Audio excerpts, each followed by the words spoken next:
स्वास्थ्य ज्ञान ही स्वस्थ जीवन का एक आधार है, ऐसा स्वास्थ्य के जुड़े हुए विशेषज्ञों ने माना है और कहा है। स्वस्थ रहने के लिए किन किन चीजों का ध्यान रखा जाए, किन किन कामों को किया जाए, किन किन कामों को नहीं किया जाए, ये ज्ञान होने से बीमारी को आने से पहले ही हम बीमारी को रोक सकते हैं।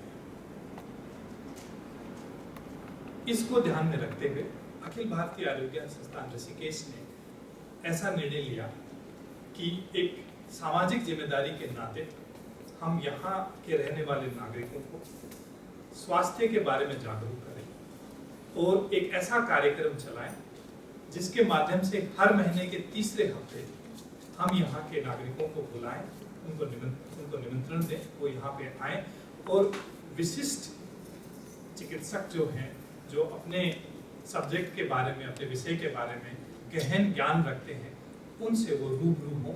वो बीमारी की रोकथाम के बारे में, बीमारी की इलाज के बारे में, कौन से काम किए जाएं, कौन से काम नहीं किए जाएं जिससे आप स्वस्थ रहें, उसके बारे में आपको बारीकी से बताएं, आप सुने, आप कुछ सवाल उनसे पूछें, अपने मन में कुछ विचार हैं उनके बारे में कुछ सवाल पूछें और अपना स्वास्थ्य से संबंधित अपना ज्ञान का विस्तार करें। इस बात को मद्देनजर रखते हुए अखिल भारतीय आयुर्विज्ञान संस्थान ने ये कार्यक्रम शुरू किया है और इस कार्यक्रम के तहत आज यहाँ पे नेत्र रोग विभाग के चिकित्सक गण जो हैं वो आपसे नेत्र रोगों के बारे में एक व्याख्यान करेंगे। आप ध्यानपूर्वक सुने, मुझे विश्वास है कि आपका ज्ञान का वर्धन होगा और आप अंत में आपसे कुछ ऐसे सवाल आपके जहन में हो वो आप पूछ सकते हैं, अपने विचारों को आप क्लियर कर सकते हैं। मैं इसके साथ डॉक्टर हर्षिका को आमंत्रित करना चाहूँगा जो इस प्रोग्राम को विधिवत पूर्वक शुरू करेंगे।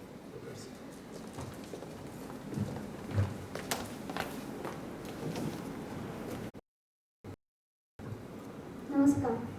माननीय चिकित्सा अधीक्षक महोदय, डीन मैम और सभी अतिथि गणों का नेत्र विभाग की ओर से मैं डॉक्टर हर्षिका स्वागत करती हूँ। जैसा कि आपको ज्ञात है कि आज हम यहाँ पर विश्व दृष्टि दिवस के उपलक्ष्य में एकत्रित हुए हैं और इसे मनाने का सबसे अच्छा तरीका तो यही होगा कि हम सब नेत्र रोगों के और उनके निदान के बारे में जानें और समझें। आज के कार्यक्रम में हम जानेंगे दृष्टि दोष, मधुमेह के नेत्र विकार, काला मोतिया इत्यादि जैसे आंखों की बीमारी के बारे में। अब समय न गंवाते हुए चलिए शुरुआत करते हैं आज के कार्यक्रम की। सबसे पहले मैं नेत्र विभाग के विभागाध्यक्ष डॉक्टर संजीव मित्तल से निवेदन करती हूँ कि सर आप स्टेज पे आएं और सभा को संबोधित करें।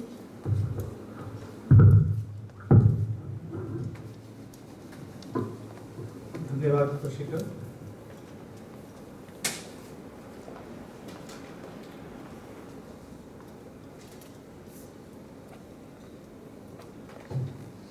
इस हॉल में उपस्थित सभी श्रोताओं को नमस्कार। जैसा कि अभी प्रोफेसर सुरेश शर्मा जी ने आपको बताया कि हमारे डायरेक्टर साहब डॉक्टर संजीव मिश्रा जी ने स्वास्थ्य संबंधित जन चेतना के लिए मासिक पब्लिक लेक्चर श्रृंखला आरंभ की है। इस कड़ी की शुरुआत में आज विश्व दृष्टि दिवस के मौके पर नेत्र रोगों की जानकारी, बचाव एवं उपचार से शुरुआत की जा रही है। आप सभी जानते हैं कि नेत्र हमारे शरीर का अत्यंत महत्वपूर्ण अंग है। इन्हीं की वजह से हम देख पाते हैं। हमें दो बातें आज मुख्य रूप से जाननी है मोटे तौर पर कि इन्हें कैसे स्वस्थ बनाए रखें तथा कुछ प्रमुख रोगों की जानकारी हमें हो जिससे कि समय रहते उसके बारे में जानकारी है तो समय रहते हमें उसके पता चल जाए और हम उसका उपचार करवा सकें। क्योंकि अक्सर कई बार क्या होता है कि हम लोग ध्यान नहीं देते इन चीज़ों पर कि आंखों में कुछ तकलीफ हो रही है, कुछ हो रही है, उसको इग्नोर सा करते रहते हैं, ध्यान नहीं देते, तो अंत में वह रोग बढ़ जाता है। मुख्यतः नेत्रों में होने वाले जो रोग हैं, आप सभी ने सुना होगा कि सफेद मोतियाबिंद, जिसे कि सबसे कॉमनली सबसे मुख्य रूप से मिलता है, जिसे कि हम कैटरैक्ट बोलते हैं। कुछ और रोग हैं जैसे काला मोतिया। आपने शायद कभी सुना हो कि काला मोतिया आंख में आ गया। काला मोतिया को कुछ लोग कुछ जगह संबल बाई बोलते हैं, कुछ लोग बोलते हैं कि काला पानी उतर गया आंखों में, या काला पानी का जहर फैल गया आंख के अंदर। इसको हम ग्लूकोमा के नाम से जाना जाता है बीमारी को। तीसरी एक प्रमुख बीमारी है डायबिटीज या मधुमेह से ग्रसित लोगों में। डायबिटीज से ग्रसित लोगों में उनके आंख के पर्दे पर कुछ सालों के पश्चात असर आ जाता है और वो एक ऐसा अंधापन को जन्म देता है जो ठीक नहीं हो पाता फिर। तो डायबिटीज जनित मधुमेह रोग से हमारे आंख का दृष्टि दोष में हो जाता है। और इसके अलावा कुछ सुना होगा बच्चों में आप लोगों ने कि खाने पीने की कमी की वजह से ठीक से उनको पोषण नहीं हो पाया तो विटामिन ए की कमी हो जाती है। तो विटामिन ए की कमी की वजह से भी आंख की जो एक पुतली, जो एक काले से रंग की पुतली आप लोग देखते हैं, जिसको हम कॉर्निया बोलते हैं, इसमें भी सफेदी आ जाती है और आंख में अंधापन आ जाता है। आप लोगों ने देखा होगा कुछ भेंगापन, स्क्विंट से बोलते हैं भेंगापन। ये भी एक ऐसी समस्या है भेंगापन की कि बच्चों के बाल रोग शुरुआत में ही इसकी शुरुआत हो जाती है। अक्सर अगर किसी बच्चे में चश्मे का नंबर है, उसने लगाया नहीं, उसकी आंख में रोशनी कम ही रह जाएगी और भेंगापन भी आने की संभावना हो जाती है। तो ये सारे कारण हैं जो मुख्य मुख्य बीमारियां हैं जिसपे कि आज हमारा इस पे ध्यान जाएगा, जिस पर कि हम डिस्कशन करेंगे, चर्चा करेंगे। आपको ये साथ में एक चीज मैं जानकारी में लाना चाहता हूँ कि कुछ रोग ऐसे भी हैं जिसमें नेत्र ज्योति यदि एक बार हमारी कम हो जाती है, आंख की रोशनी अगर एक बार कम हो जाती है या समाप्ति हो जाती है, तो अगर कमी हो जाती है तो हमें पता चल जाएगा, सही समय पर पता चल जाए तो ठीक भी हो जाएगा। परंतु कुछ ऐसे रोग होते हैं जिसके बारे में अगर हमें सही समय पे ना पता चले तब हमें दिक्कत आने की बात होती है। जैसे कि काला मोतिया व मधुमेह जनित, ये दोनों जो बीमारियां हैं, ये दोनों की दोनों बीमारियां ऐसी हैं कि जिसमें कि हमको अलार्म नहीं करते, पहले से पता नहीं चल पाता कि ये बीमारियां हमको हो रही हैं।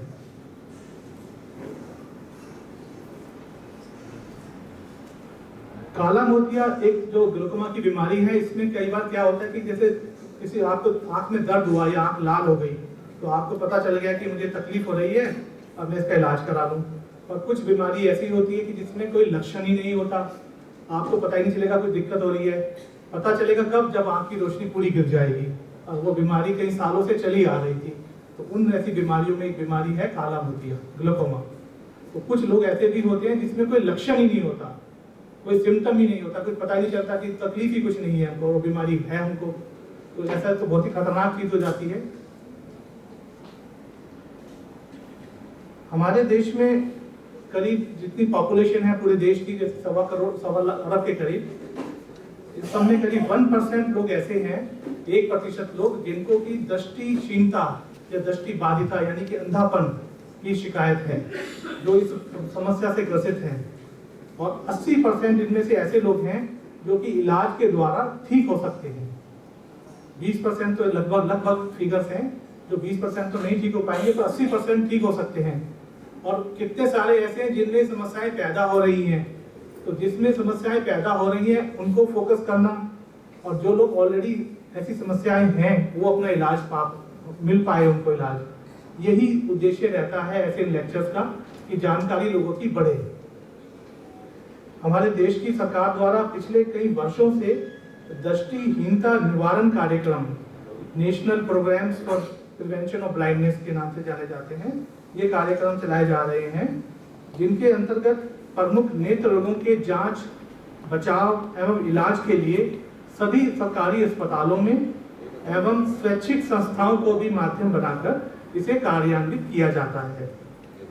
विश्व स्तर पर यह कार्य विश्व स्वास्थ्य संगठन WHO जिसे हम बोलते हैं वर्ल्ड हेल्थ ऑर्गेनाइजेशन एवं अंतर्राष्ट्रीय अंधत्व निवारण एजेंसी के सामंजस्य से किया जा रहा है।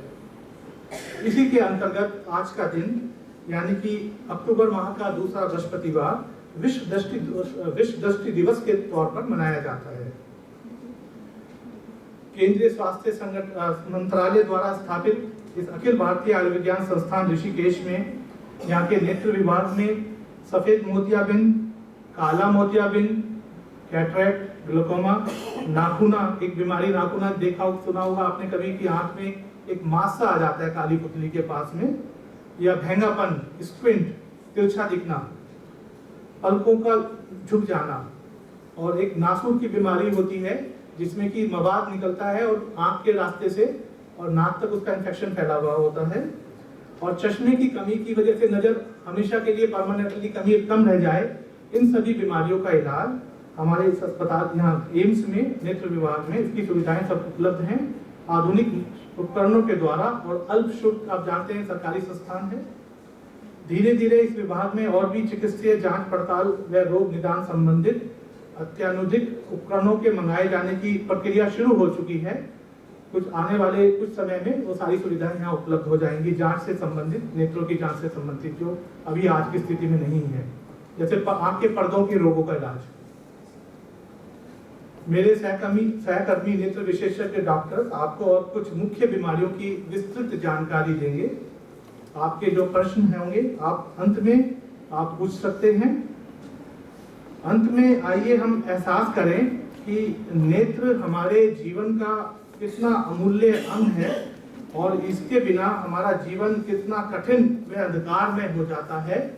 मैं आपसे प्रार्थना करता हूं कि 2 मिनट के लिए सभी लोग अपनी आंखें बंद करके इस बात का एहसास करें कि कैसा महसूस होता होगा जिनके नेत्र नहीं होते या नेत्र दृष्टि नहीं होती। तो कृपया आप 2 मिनट के लिए जरा सा इसका एहसास करें मेरे साथ में, और 2 मिनट के लिए आंखें बंद करके जरा सोचें कि भविष्य कैसा महसूस होता है। जरा सोचिए कि अगर नेत्र में रोशनी नहीं है तो कैसा जीवन है। जो लोग के नेत्र नहीं है या नेत्र की रोशनी ठीक नहीं है उनको कैसा महसूस होता होगा। ऐसे ही स्थिति में जिसको रहना पड़ता है, कितना लाइफ में एडजस्टमेंट करना है उसे, कितनी समस्याएं हैं उसके साथ में।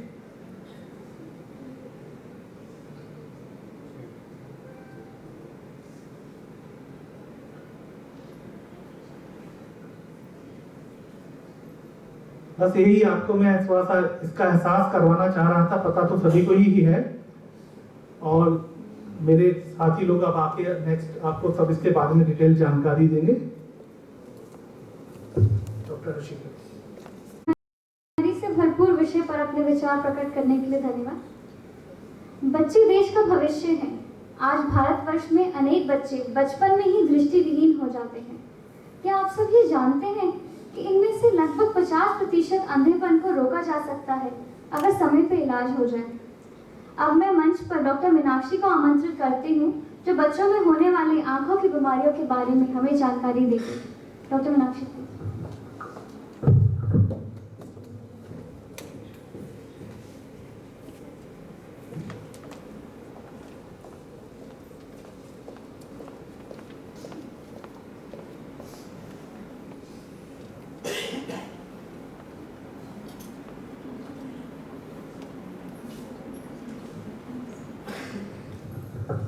धन्यवाद डॉक्टर हर्षिका। आप सबका विश्व दृष्टि दिवस पे आने के लिए स्वागत करती हूँ।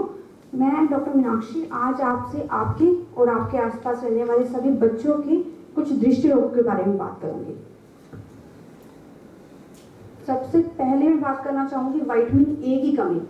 विटामिन ए एक ऐसा आवश्यक तत्व है जो आपके बच्चे की शारीरिक विकास के लिए बहुत ही आवश्यक है। आंखों में इसकी कमी से शाम को ना दिखना, रतौंधी, आंखों का सूखापन, आंखों में सफेद धब्बे पड़ जाना या पूरी तरह से रोशनी का खत्म हो जाना, ये सब हो सकता है। आज दुनिया भर में करीबन 19 करोड़ बच्चे विटामिन ए की कमी से ग्रसित हैं।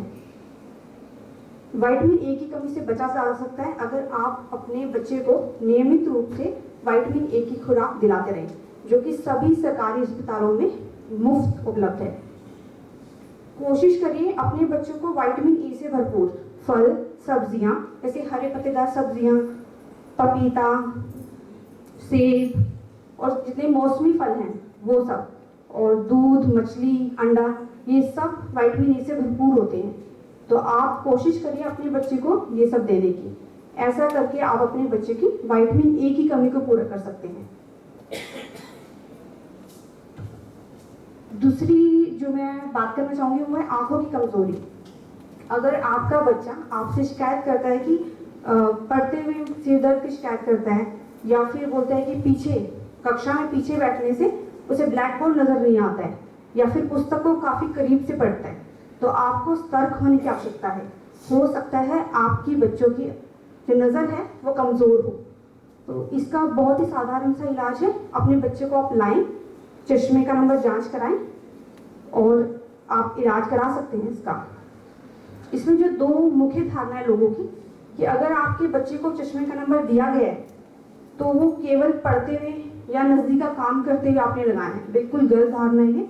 अगर आपके बच्चे को चश्मा दिया गया है तो कोशिश करिए ज़्यादा से ज़्यादा समय के लिए आपका बच्चा चश्मे का इस्तेमाल करे। दूसरी धारणा ये कि अगर हमें लगता है कि बच्चे की नज़र कमज़ोर है, पास की दुकान से हम मशीन से जाके जांच करा के बच्चे को चश्मे का नंबर दे देते हैं। बच्चे की सही तरह से जांच, दवाई डाल के पहले कच्चा नंबर, उसके बाद दवाई का असर जाने के बाद पक्का नंबर, ये देना बहुत ही आवश्यक है बच्चे को।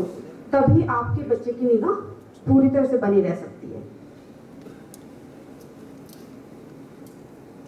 आंखों का भींगापन, जिसे हम तिरछापन भी बोलते हैं, अगर आपके बच्चे की आंखें अंदर की तरफ, बाहर की तरफ घूमती हैं, जो दिन के कुछ समय के लिए होता है या फिर हमेशा रहता है, तो आप अपने बच्चे को अस्पताल में लाके अवश्य जांच कराएं।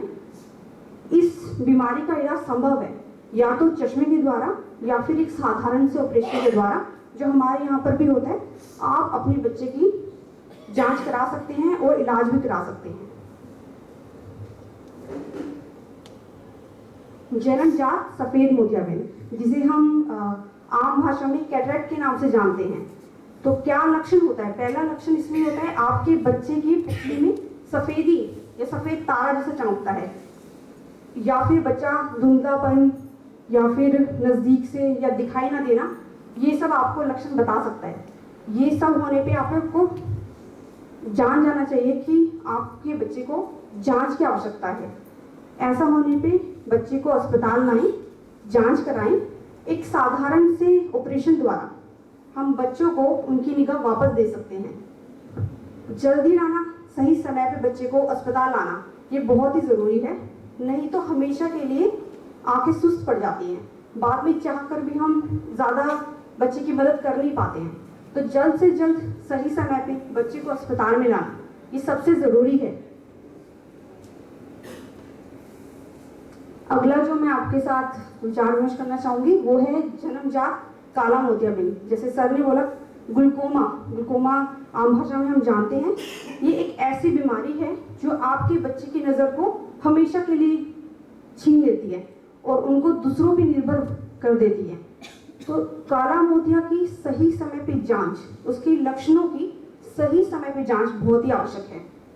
अगर आपके बच्चे की आंखों से पानी आता है या आंख का आकार बड़ा है, तो या फिर सफ़ेदी है, एक आंख दूसरी आंख से बड़ी है या दोनों आंखों में सफ़ेदी है, तो हो सकता है आपके बच्चे को काला मोतिया हो। तो बच्चों में इसका इलाज एक ऑपरेशन द्वारा किया जा सकता है, जो हमारे यहाँ पे भी उपलब्ध है। अगर ऐसी कोई शिकायत आपके बच्चे में है तो उसे हमारे पास जांच के लिए अवश्य लेके आए। नवजात शिशु की रेटिनोपैथी, अगर बच्चा जन्म से पहले पैदा हो जाता है या फिर किसी कारणवश उसे वेंटिलेटर या आईसीयू में रखना पड़ सकता है, तो ऐसे बच्चों में पर्दे के रोग होने की संभावनाएं बढ़ जाती हैं। ऐसे बच्चों में नई नसें बन जाती हैं पर्दे में, जो बाद में उसे खींच के आप पर्दे को फाड़ सकती हैं। तो अगर आपके घर में या आपके आसपास कोई भी ऐसा बच्चा है जो जन्म से पहले पैदा हुआ है, तो उसे तुरंत जांच के लिए एक नेत्र विशेषज्ञ के पास लाएं। एक जांच के द्वारा और लेजर के द्वारा हम समय रहते आपके बच्चे की पूरी तरह से मदद कर सकते हैं, परंतु आपको अपने बच्चे की मदद पहले करनी होगी। उसके लिए हमारे पास लाके आंखों का संक्रमण, प्रसव के दौरान माता से बच्चों की आंखों का संक्रमण हो सकता है। ज्यादातर लोग क्या करते हैं, बच्चे की आंख में अगर लगेगा तो सुरमा डाल दिया, काजल डाल दिया, जो कि बहुत ही गलत है। इससे आप अपने नवजात शिशु को और आप अपने और घरों के शिशु, जो और बच्चे आपके घरों में, सबको इन्फेक्शन के दायरे में लेके आ रहे हैं। तो कोशिश करिए अपने बच्चे को सुरमा या काजल इत्यादि बिल्कुल प्रयोग में ना लाएं। एक तो इससे एलर्जी की शिकायतें बच्चों में बहुत रहती हैं और एक से दूसरे में संक्रमण, एक बच्चे से दूसरे बच्चे में संक्रमण, आपको संक्रमण होने के चांसेस बढ़ जाते हैं, संभावनाएं बढ़ जाती हैं।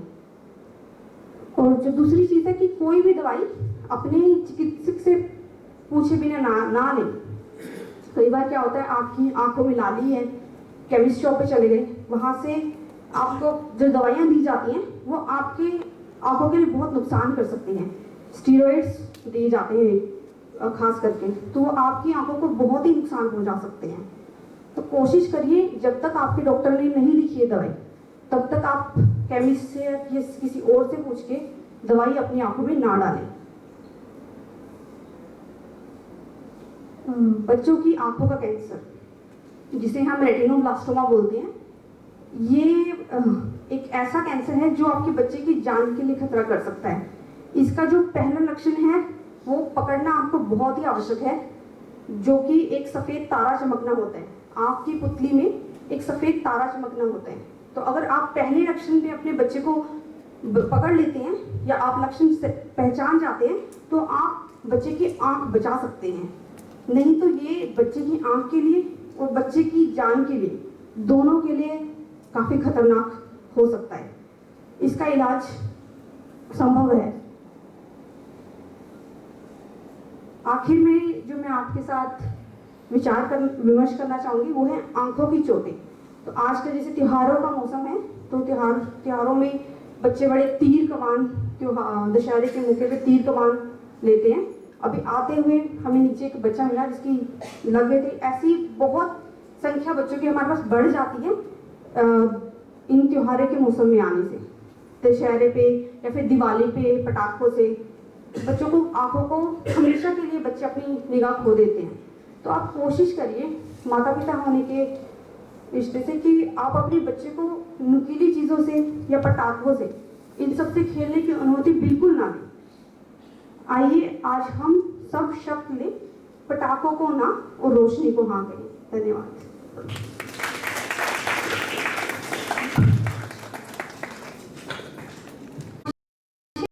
बहुत सारी महत्वपूर्ण बातें हमें इतने से कम समय में बता दी आपने। जन सामान्य में ये गलत धारणा है कि आंखों की बीमारियों का पहला लक्षण आंख में लाली या दर्द होता है। सच बात तो ये है कि काला मोतिया जैसे गंभीर बीमारियां बिना लक्षण के भी हो सकती हैं। इसको विस्तृत में बताने के लिए अब मैं आमंत्रित करती हूँ डॉक्टर अनुपम को। मैम आप प्लीज आइए, हमें सारी बातें बताइए इसके बारे में।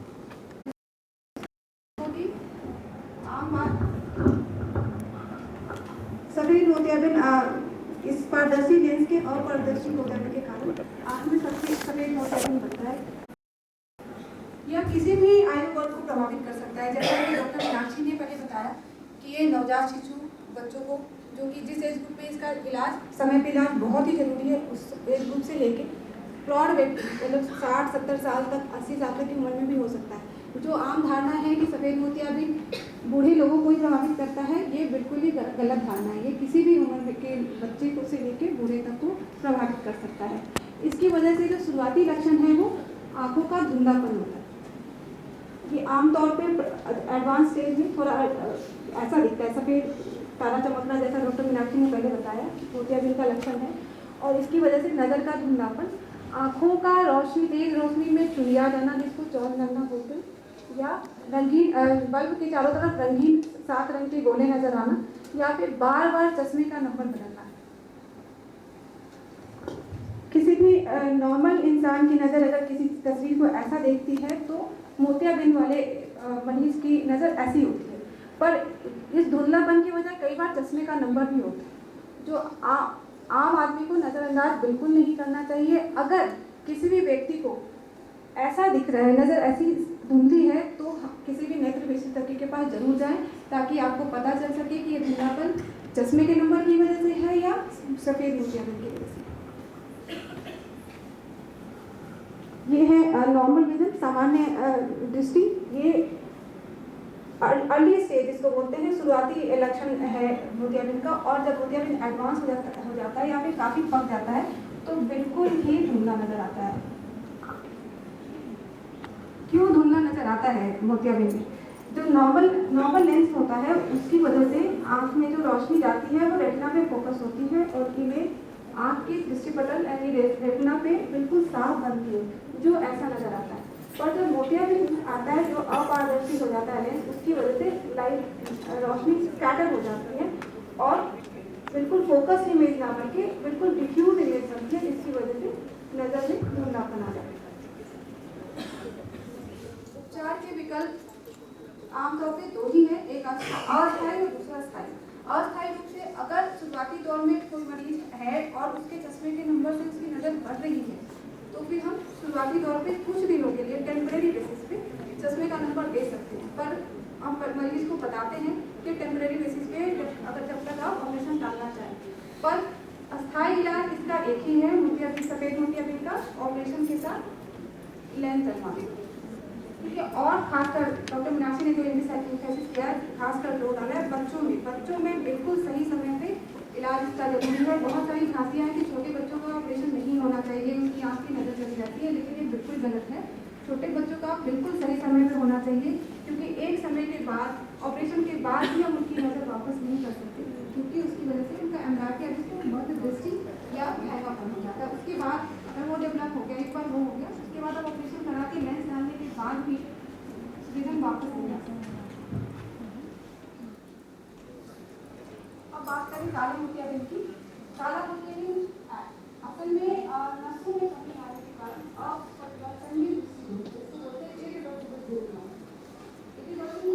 एक बार विजन लॉस हो गया तो वापस नहीं क्यों होता है? आँख के अंदर हमारे लिक्विड होता है, तरल पदार्थ होते हैं, उसका आँख के ऊपर प्रेशर होता है। वो प्रेशर अगर जरूरत से ज़्यादा हो तो हमारी आँख की नसों पे बुरा असर पड़ता है और धीरे धीरे जैसे सूखने लगती है या डैमेज होने लगती है। नसों का प्रेशर, ये हमारी आँख की देखने की नसें, इस पर प्रेशर पड़ता है और ये नसें डैमेज होने लगती है, दुष्प्रभाव उसका पड़ता है और विजन लॉस होने लगता है। ये नसें एक बार एट्रोफी हो जाए या फिर इनका नुकसान हो जाए तो ये दोबारा रिट्राइव नहीं हो। इसलिए खासकर काला मोतिया का इलाज और इसकी पहचान जल्द से जल्द होना चाहिए, ताकि आंखों के ये अपरिवर्तनीय दृष्टि दोष को रोका जा सके। इसके लिए सामान्य व्यक्ति का ये जानना बहुत जरूरी है कि काले मोतिया में सबसे शुरुआती लक्षण क्या होते हैं।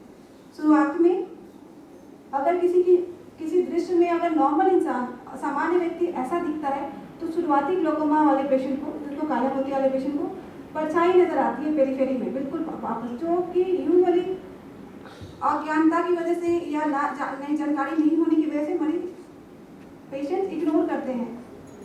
फिर ये धीरे धीरे बढ़ता ऐसा रह जाता है। और अगर किसी मरीज को अगर ऐसा दिख रहा है, इसका ये मतलब है कि इसका 90% तक नसों का नुकसान हो चुका है। और जो हमारे पास पेशेंट आते हैं यूजुअली इस स्टेज पे आते हैं, जब तक उनको पता चलता है तब तक ये स्टेज पहुंच चुकी होती है। इस समय पे हम इलाज के द्वारा नजर वापस नहीं कर सकते। अगर इस रोग की पहचान इस स्टेज पे हो जाए तो हम इसको रोक सकते हैं, इसका प्रिवेंशन कर सकते हैं। फिर ऐसा ही इस पिक्चर में भी है, ये अर्ली स्टेज में है, ये एडवांस और ये बिल्कुल ही एक्सट्रीम स्टेज है। इसमें भी वही है। काला मोतिया के लक्षणों का इसलिए सामान्य इंसान को, जनता को, आम जनता का जानना बहुत जरूरी है कि क्या होते हैं काले मोतिया के सामान्य लक्षण। जो बाकी चश्मे के नंबर जैसे ही होते हैं, बार बार चश्मे का नंबर बदलना, धुंधलापन आना, रंगीन गोले नजर आना, दृष्टि तनाव जिसको कि आई स्ट्रेन बोलते हैं, नजर का काम करने के बाद सिर में दर्द होना, या कई बार आँख का लाल होकर बिल्कुल पानी आना और अचानक से दृष्टि का खत्म हो जाना और रंगीन गोले नजर आना। अगर इन लक्षणों की पहचान करके पेशेंट हमारे पास आते हैं, मरीज हमारे पास आते हैं, तो हम कई तरह के टेस्ट करते हैं, जैसे कि विजन दृष्टि की जांच, फिर हम आंखों का प्रेशर चेक करते हैं, फिर आंखों की नसों की जांच करते हैं मशीनों के द्वारा, फिर अगर ज़रूरत हो तो हम विजुअल फील्ड एनालिसिस बोलते हैं, एक कंप्यूटर से विजुअल फील्ड चार्टिंग करते हैं, जिससे कि हमें नसों की स्थिति का पता चलता है। इन सारी जाँचों के बाद अगर हम ग्लोकोमा के निष्कर्ष तक पहुँचते हैं, डायग्नोसिस तक पहुँचते हैं, तो फिर इलाज के इसके कई ऑप्शन हैं।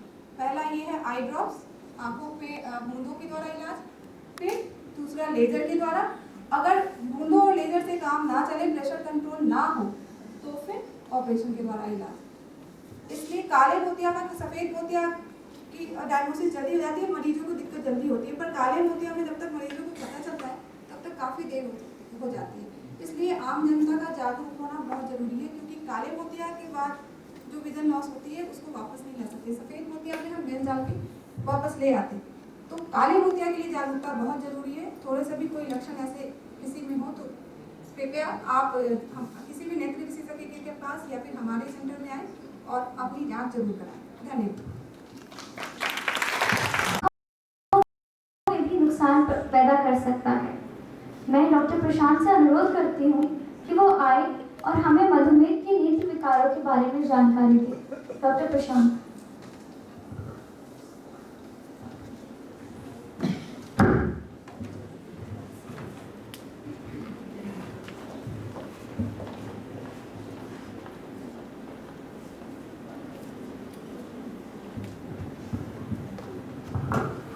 धन्यवाद हर्षिका और यहाँ पर उपस्थित सारे लोग, डिफरेंट फैकल्टी लोग एंड हमारे पब्लिक जनता। तो आज का टॉपिक है डायबिटिक रेटिनोपैथी, मतलब मधुमेह का आंखों पर प्रभाव।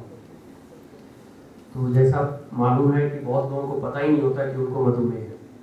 उनको जस्ट हॉस्पिटल आए, उनको परीक्षा किया जाता, तब पता लगा कि इनका शुगर बहुत हाई है, इनको इलाज की ज़रूरत है।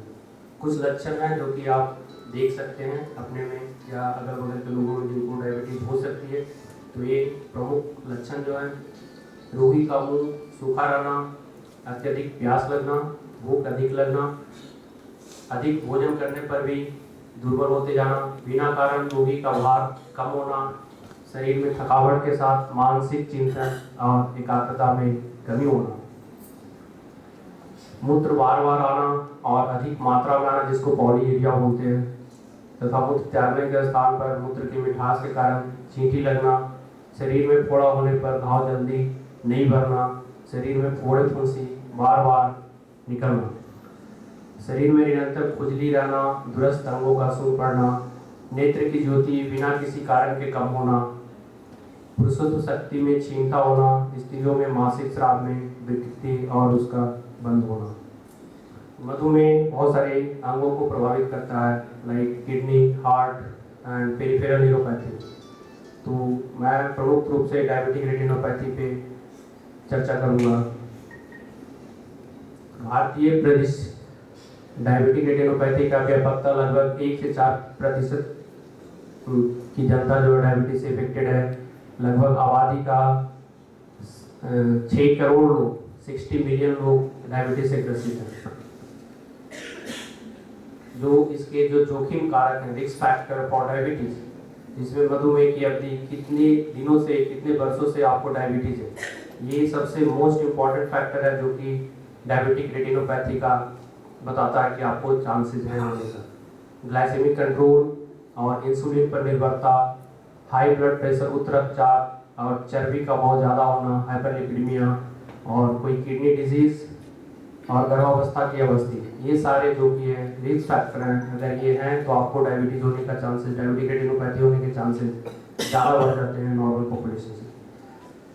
तो डायबिटीज प्रमुख तौर पे 2 तरह के होते हैं, टाइप 1, टाइप 2। टाइप 1 जो होते हैं वो प्रमुख रूप से युवा लोगों से होते हैं, लगभग 20 साल के पहले ही हुआ जाते हैं। उसमें मेन जो कारण होता है वो पैनक्रियाज से इंसुलिन बनना बंद हो जाता है। तो उसमें जो इलाज है टाइप 1 का वो इंसुलिन ही है, उसके अलावा कुछ नहीं है, इंसुलिन रेगुलर तौर पे देना पड़ता है। टाइप 2 डायबिटीज है वो 40 साल के बाद होता है और उसमें इलाज गोली होता है, या गोली भी दे सकते हैं, इंसुलिन भी दे सकते हैं। उसमें इंसुलिन का लेवल बराबर होता है, बट वो जहाँ पे इंसुलिन को एक्ट करना वहाँ पर वो काम नहीं कर पाते हैं रिसेप्टर लेवल पे।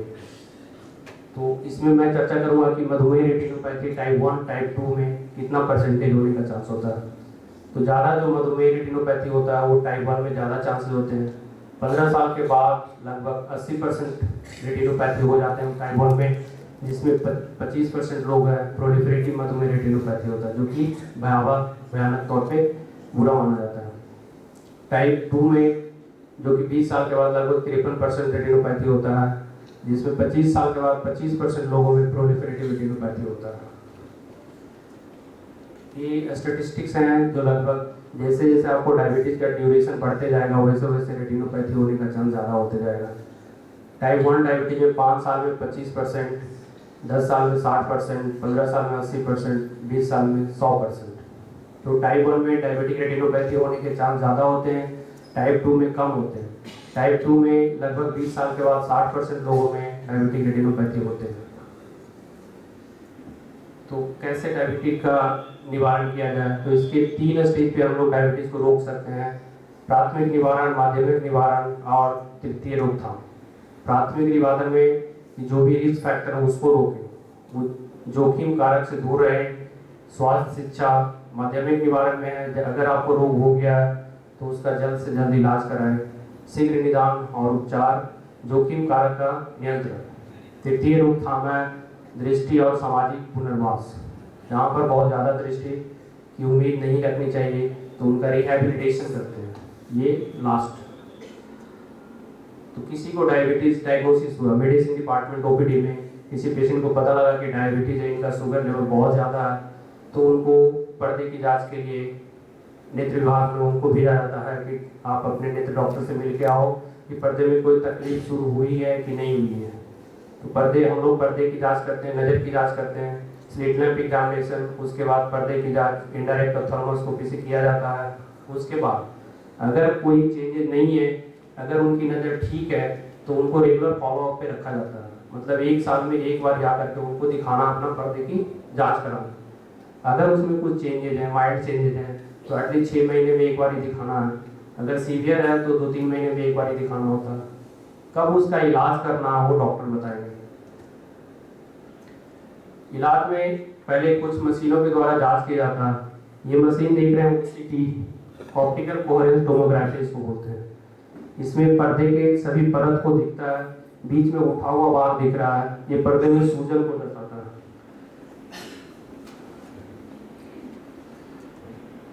ये पार्ट जो है पर्दा उठा हुआ, नॉर्मल जो बगल का जो पर्दा है ये नॉर्मल है, दिस पार्ट इज एलिवेटेड, मतलब इसमें सूजन है। तो ये OCT मशीन से पता लगता है। दूसरा है फंडस फ्लोरोसेंट एंजियोग्राफी। इसमें फ्लोरोसेंट डाई डाल करके पर्दे की जांच की जाती है। इसमें देखते हैं कि कोई लीकिंग ब्लड वेसल तो नहीं है। नस के द्वारा दवाई डालते हैं फ्लोरोसेंट। उसके बाद एक फ्रीक्वेंट इंटरवल पे फोटो लिया जाता है, उसमें देखा जाता है कि पर्दे में कोई खून का रिसाव है कि नहीं है। ये फोटोग्राफ है जिसमें देख सकते हैं कि कुछ एक्सुडेट्स हैं, उसमें नीचे में खून के धब्बे दिख रहे हैं। ये सारे पर्दे में चेंजेज होते हैं डायबिटीज में। इसमें प्रयोगशाला में कुछ जो बेसिक जांचें की जाती है वो है फास्टिंग ब्लड शुगर, जो कि नाश्ते के पहले किया जाता है। नॉर्मल जो रेंज है इसका 80 से 120 के बीच में होना चाहिए। पोस्ट पार्टिनल खाने के बाद होता है, इसका नॉर्मल रेंज है 140 से 180 के बीच होना चाहिए। सबसे इम्पॉर्टेंट जो है वो HbA1c है। इसका जो नॉर्मल वैल्यू है वो 6% के नीचे होना चाहिए। सबसे इम्पॉर्टेंट क्यों है ये? क्योंकि ये पिछले 3 महीने का हिसाब किताब आपका बता देता है कि आपका ग्लूकोज कितना कंट्रोल रहा है। तो इसी कारण ये सबसे इम्पोर्टेंट है कि इसको कंट्रोल में करना जरूरी है। फास्टिंग लिपिड प्रोफाइल, चर्बी, जिसको नॉर्मल लैंग्वेज में चर्बी बोलते हैं, तो इसका भी कंट्रोल करना बहुत जरूरी होता है। इलाज में 2-3 तरह के मेनली, एक इंजेक्शन होते हैं और दूसरे जो लेजर होते हैं, तीसरे सर्जरी होते हैं। तो मुख्य तौर पे 3 तरह का इलाज इसका संभव है। कब इंजेक्शन लगाना, कब लेजर करना, वो रेटिना स्पेशलिस्ट आपको बताएंगे। जो इंजेक्शन में हमारे पास जो लगाते हैं प्रमुख तौर पे डायबिटिक रेटिनोपैथी में बेवासिजुमैब होता है, जो कि एंटी-VEGF ग्रुप का ये सब है। एवास्टिन बेवासिजुमैब एंड ल्यूसेंटिस रानिविजुमैब एंड एसेंट्रिक्स रानिविजुमैब। ये सारे अभी जो भी हैं रेटिना के जो डॉक्टर हैं वो प्रैक्टिस करते हैं, जो लगाते हैं, यही इंजेक्शन है जिसका चार्ज लगभग एवास्टिन का चार्ज थोड़ा सस्ता है, ल्यूसेंटिस का चार्ज 20 से 25 हज़ार के बीच में आता है, एवास्टिन का चार्ज 5-6 हज़ार के रूप में लगभग लगता है। ये इंजेक्शन लगाने की विधि है। पीछे जो विट्रस में वहाँ पे मेडिसिन दिखाया गया है, पीछे पर्दे में खून आया हुआ है।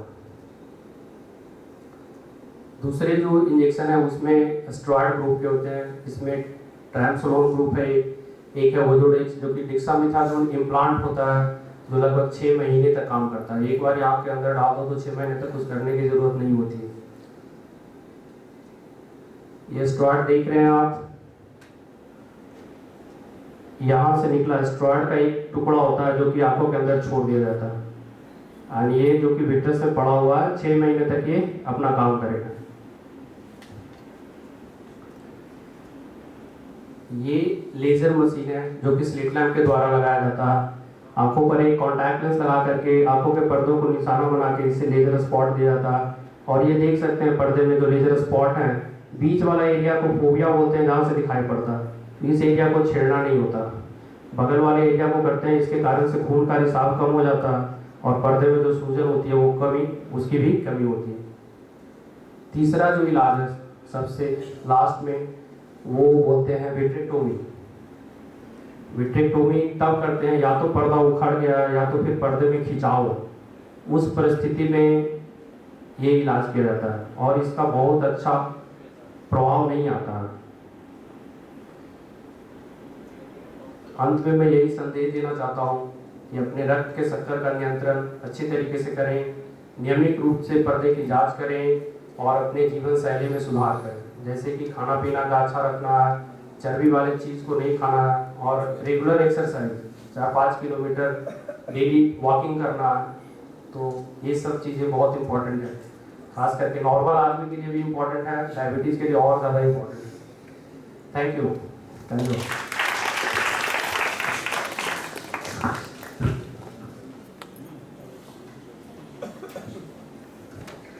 डॉक्टर प्रशांत।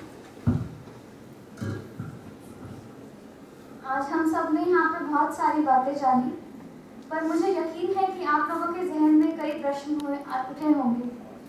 अब मैं नेत्र विभाग के चिकित्सकों से आग्रह करती हूँ कि वो मंच पे आएं और श्रोतागण के प्रश्नों का उत्तर दें।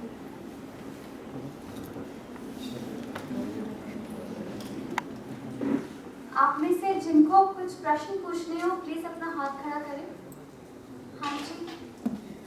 ये बताइए डॉक्टर साहब, जब रेटिना डिटैचमेंट होता है तो उसका इलाज कैसे करता है?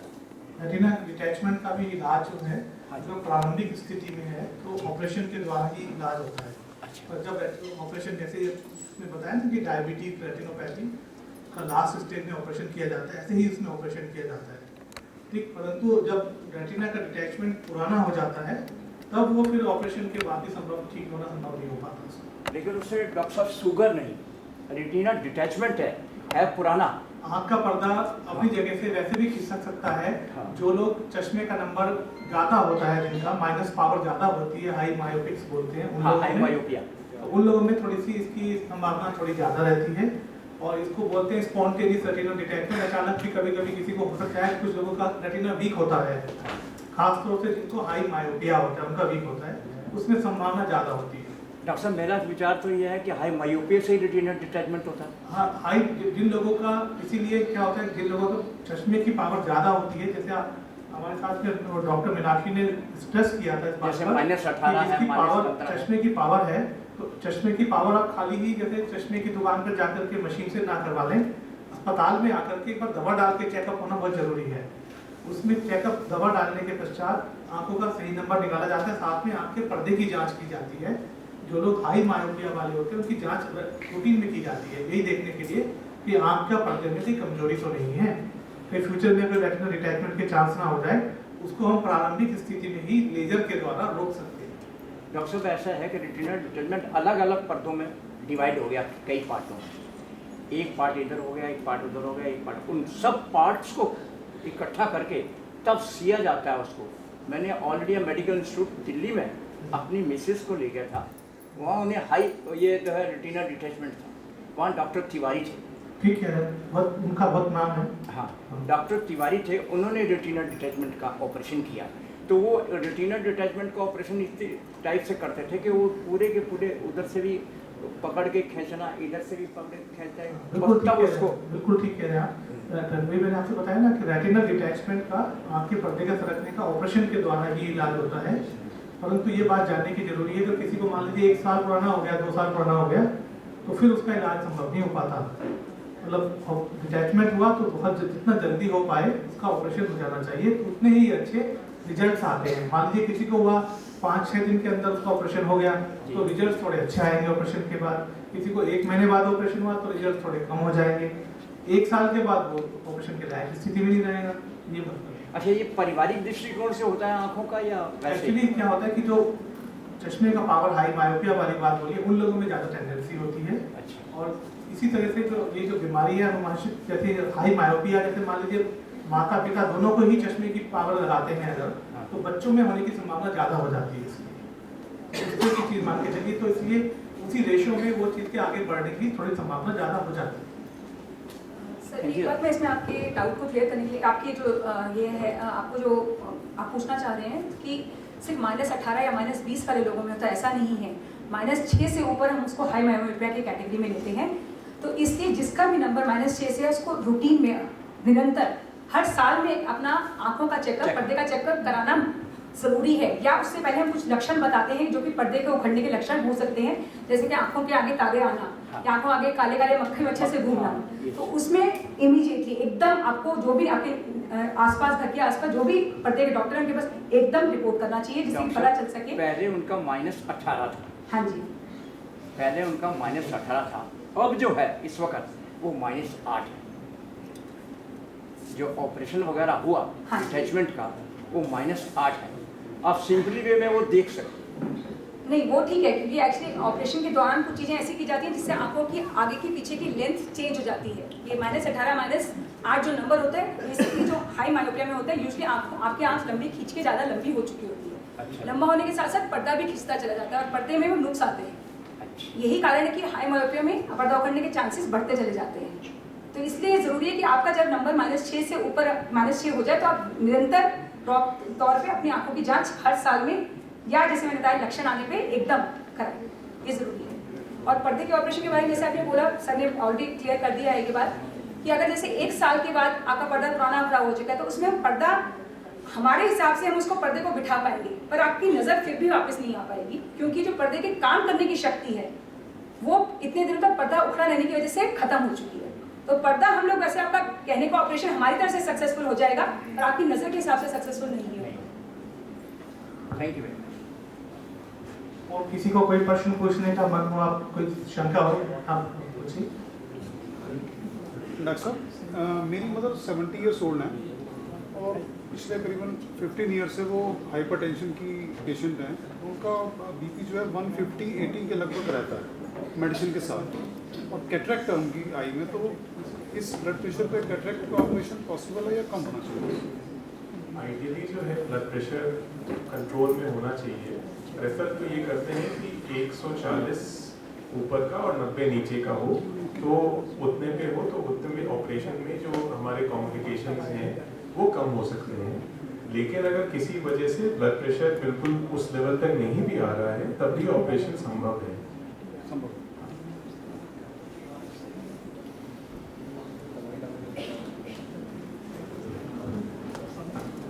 और कोई अगर प्रश्न हो तो आंखों से संबंधित, यदि नहीं है तो एक छोटी सी 2-3 बातें मैं थोड़ी सी जोड़ना चाहता हूँ जनरल नॉलेज के लिए आंखों के बारे में, कि काफ़ी सारी चीज़ें तो सब हम लोग के लिए एक लेक्चर में संभव नहीं है हम पूरी कर पाएँ। एक तो 40 साल की उम्र के बाद, जैसे हम लोग कहते हैं ना कि ब्लड प्रेशर चेक करा लेना चाहिए, ब्लड शुगर चेक करा लेना चाहिए, ऐसी तरह से ही 40 साल की उम्र के पश्चात हर आदमी को एक बार अपनी आंखें जरूर चेक करवानी चाहिए। और उसमें खास तौर से एक रेगुलर चेकअप हो जाता है तो आंखों के डॉक्टर से करा लेना चाहिए, क्योंकि कई जैसे इन आंखों का प्रेशर हमने चेक कर लिया, उसमें आंखों के पर्दे की छोटी सी जांच कर लेते हैं हम लोग, कई बार बिना स्टार्टिंग में बिना दवाई डाले हैं बिना कुछ भी लाइट चेक कर लेते हैं। एक रूटीन चेकअप आंखों का 40 साल के बाद अपना हर एक किसी को करा लेना चाहिए, ये बात जानने की थी। दूसरी बात, जैसे मोतियाबिंद ज़्यादातर वैसे जैसे मैंने बताया था, सफ़ेद मोतियाबिंद ओल्ड एज में कॉमनली होता है वैसे तो, और कुछ कॉज इसका ये भी है कि जितना जो सूरज की जो किरणें हैं ये सब चीज़ें भी फैक्टर होता है बहुत सारा। तो जो लोग आउटडोर एक्टिविटी जिनका ज़्यादा वर्क होता है धूप में, तो थोड़ा सा उनको एक प्रोटेक्शन के लिए कोई कैप सर पे लगाएं तो ये चीज़ें लॉन्ग रन में हेल्प करती है, क्योंकि पहाड़ी इलाकों में ऊपर से जो लोग आते हैं अक्सर ये चीज़ देखने में मिलती है कई बार। तो उसमें कुछ और भी बीमारियां हैं, जैसे एक नाकुना नाम की बीमारी होती है टेरिजियम, वो बहुत है इधर के एरिया में, पहाड़ में होती है। तो धूप से उससे काफ़ी बढ़ती है। तो ऐसे में टोपी लगा करके, क्योंकि धूप का चश्मा लगा के तो सब काम नहीं हो पाएंगे, तो कैप लगा लिया, फेल्ट कैप से थोड़ा सा आगे से धूप से बचाव हो जाएगा। तो काफ़ी हद तक हम सामान्यतः अपने रोगियों को सबको बताते भी ये चीज़ें जो दिखाने आते हैं, तो इस चीज़ को करना चाहिए थोड़ा सा।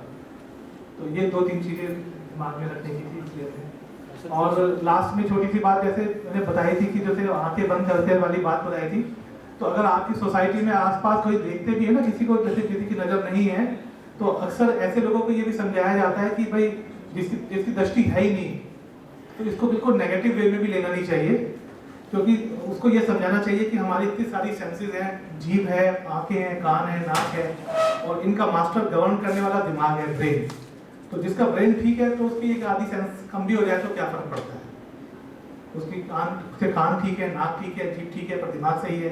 तो ऐसे करके एक थोड़ा सा एक काउंसलिंग करने की चीज़ है कि थोड़ा सा पॉजिटिव एटीट्यूड रखने की जरूरत होती है, क्योंकि ये भी एक सोसाइटी का, एक हम सभी का फर्ज बनता है कि थोड़ा ध्यान रखें कैसे आप सोसाइटी में गाइड कर सकते हैं।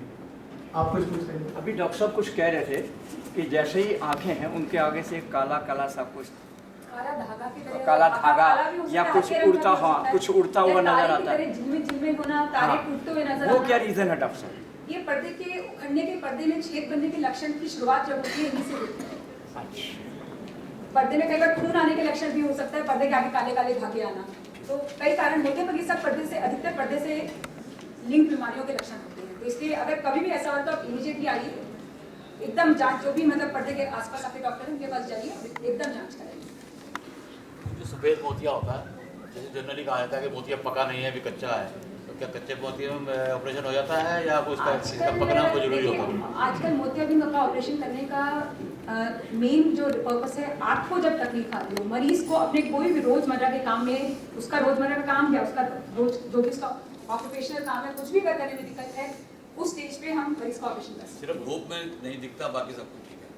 वो भी आपकी अगर परेशानी है, अगर आपको धूप में निकलना पड़ता है तो वो आपके लिए परेशानी है, धूप का नंबर नहीं दिखाई देता। हाँ, तो फिर वो भी आपके लिए अगर आपके लिए वो परेशानी का कारण बन रहा है तो ऑपरेशन कर सकते हैं। उसको कोई नुकसान नहीं है, अभी पका नहीं है और नहीं, आजकल ये कंसेप्ट नहीं रहा कि पकना चाहिए, क्योंकि पहले जो तरीके थे और आजकल के जो तरीके में उसमें फ़र्क आ चुका है।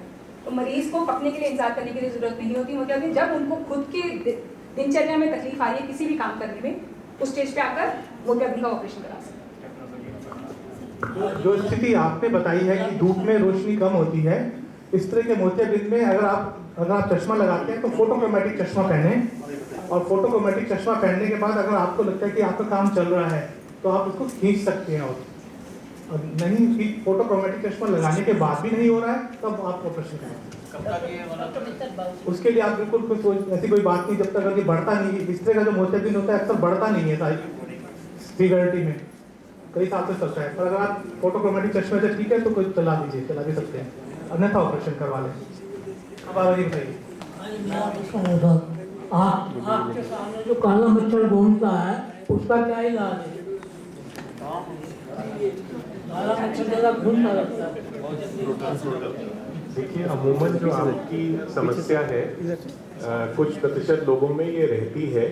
अगर बहुत ज़्यादा है तब तो फिर उसका ऑपरेशन ही करना पड़ता है, अन्यथा आपको उसके साथ जीना सीखना होगा।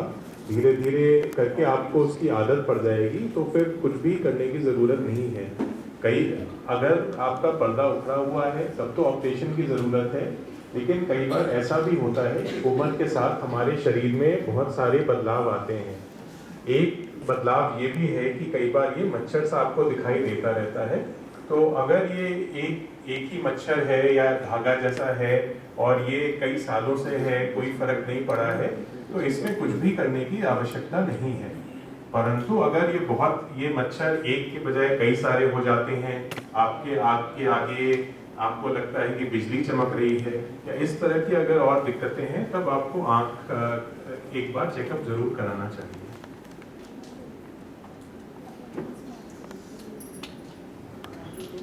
ये मच्छर वाली जो चीज इन्होंने बताई है, एक सामान्य जानकारी के लिए बताना चाहूँगा। 100 में से 99 लोगों को ये जो चीज़ होती है इसका कोई नुकसान नहीं होता। और बहुत सारे लोगों को अगर हम दिन के टाइम में भी थोड़ा स्काई की तरफ देखें, आकाश की तरफ देखें, तो हल्का हल्का दिखाई देगा कुछ। 60 साल की उम्र के बाद काफ़ी लोगों को इस तरह की संभावनाएं होती है।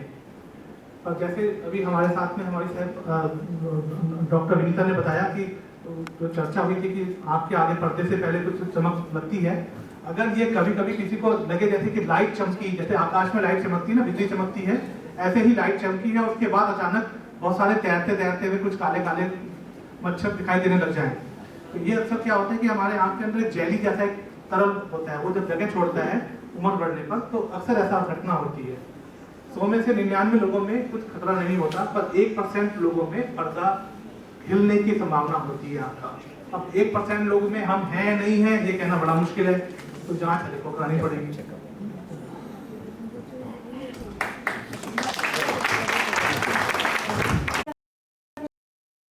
सफेद बताया है, तो सिर्फ एक आंख सीधी आंख से काली काली बिंदी दिखती है, और चश्मा लगा लेते हैं तो वो भी कमी दिखती है। बाकी ये है कि हम पाप से लिख भी लेते हैं, अखबार पढ़ भी लेते हैं, दूर की नजर में थोड़ा सा दुर्लभ है तो चश्मा पढ़ना नहीं दिखता। वही हमें बताया, अगर आपका काम चल रहा है, अभी आपको चश्मा अगर काम दे रहा है, आपका पास का काम भी चल रहा है, आपका घर का भी काम चल रहा है, तो आप रुक सकते हैं। तो ये है कि नियंत्रण रूप में 6-6 महीने में, साल में या उससे पहले आपको कुछ और नया अपने चश्मे से दिक्कत आए तो जांच कराइए।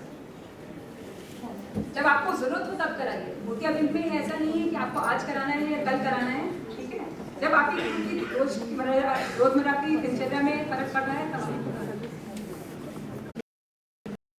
भारतीय आयुर्विज्ञान संस्थान की तरफ से आप सबका मैं धन्यवाद करता हूँ कि आपने अपना कीमती समय निकाल के आप यहाँ आए, स्वास्थ्य ज्ञान आपने अपना बढ़ाया, और मैं आशा करता हूँ कि इस ज्ञान को ले जा करके आप अपने लिए भी इस्तेमाल करेंगे और बाकी लोगों में भी बांटेंगे, जिससे वो भी इससे लाभान्वित हो सकें। आप सबका तहे दिल से धन्यवाद, और मैं आपको इस सभागार के बाहर चाय के लिए आमंत्रित करना चाहूँगा।